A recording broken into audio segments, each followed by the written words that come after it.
این موضع در شهر واسه میدان مرکزی به حساب رفته در موسم امسال کبودزورکنی به گلگشت تبدیل داده می شود. گلگشت به کارخانه فرعی دولتی خوجگی منزل کمونالی وابسته کرده شده است. بخشیده به موسم نو کبودزورکنی و نهالشینانی با اقدام کارخانه فرعی دولتی منزل کمونالی نیمه دوم ماه نوامبر سمینار مشورت دایر کرده شد. در این سمینار مشورت زیاده از 10 نمود تخم‌های گوناگون گل‌ها و درختان همیشه سبز به نمایش گذاشته شدند.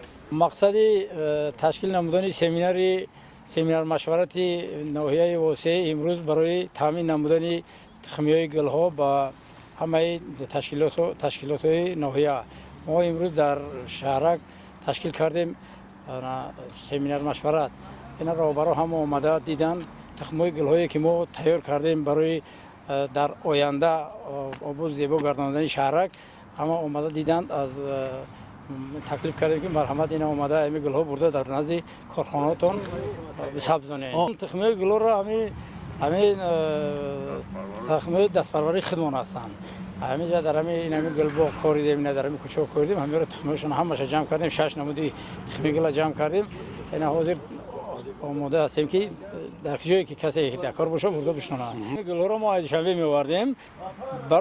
برای آوردن همین گل زحمت بسیار می‌کشیم. با پول خراجات میشد، می‌خریدیم در ماشین بار کردن می‌آوردیم. پول خراجات بسیار میشد.